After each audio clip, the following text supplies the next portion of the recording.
The text landed at 3:47 p.m. on December 28th, right in the middle of reviewing Q for projections with my CFO, Trent. Don't come to New Year's Eve. Leia's a corporate lawyer at Danner and Polk. She can't know about your situation. My situation.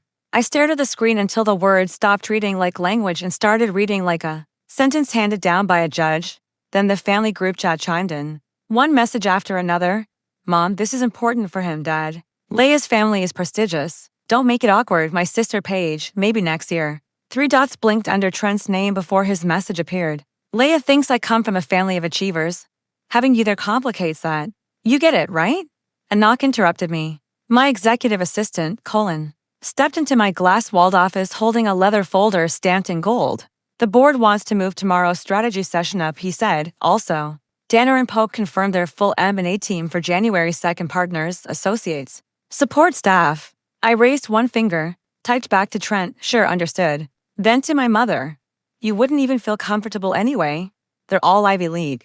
I flipped my phone face down like it had said its last word. Outside the windows, Seattle looked polished, distant, uncaring. Colin waited. Tell the board to PM works, I said. And make sure Conference A is flawless on the 2nd. He nodded. Anything else? Yes. The smile that surfaced wasn't kind, just calm. Tell Danner and Polk I'll be giving the opening remarks. Colin's eyebrows lifted. For half a second before he smoothed his expression.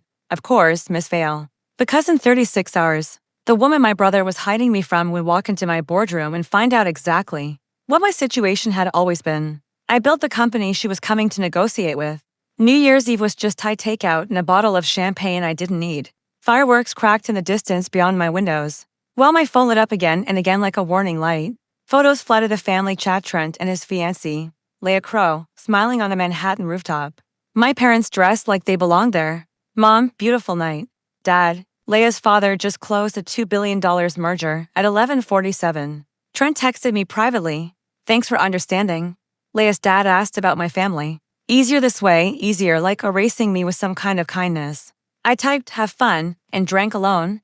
January 2nd arrived sharp and clear. Meridian's headquarters rose over downtown Seattle in clean lines of glass and steel. My office sat at the very top, the water and mountains spread out below like evidence. I couldn't argue with. Colin met me before sunrise with coffee and a printed roster. Danner and Polk confirmed the full team, he said. 3 senior partners, 5 associates.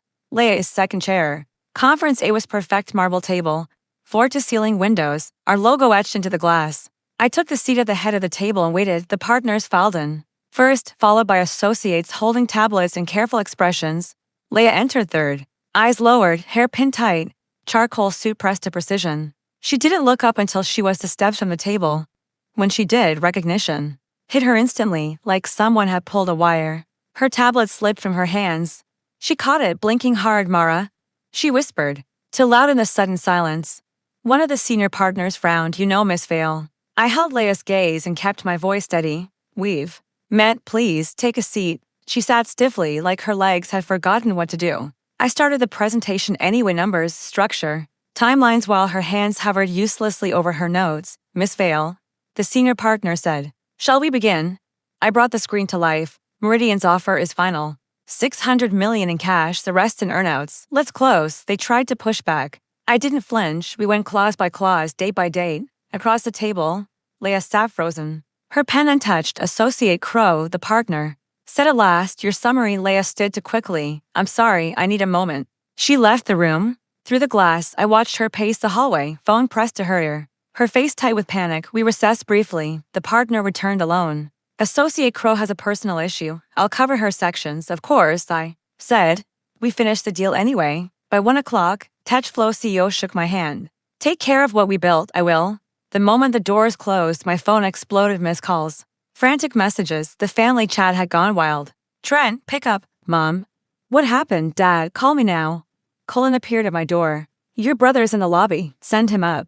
Trent walked in pale, his eyes catching first on the skyline, then on me. Mara, he said. Leia called. She said you're the CEO. I am, I replied. And you told me not to come because I'd embarrass you? I was protecting her. You were protecting yourself, I said. You needed me to be smaller so your life could look bigger. He winced. What do you want? Either respect me, I said calmly, or stay away from me. His throat worked. Respect, he said. I'm sorry, it wasn't everything, but it was the first honest sentence I'd heard from him in years. After he left, I opened the champagne in my drawer, poured one glass, and raised it to taking up space. I whispered, and drank.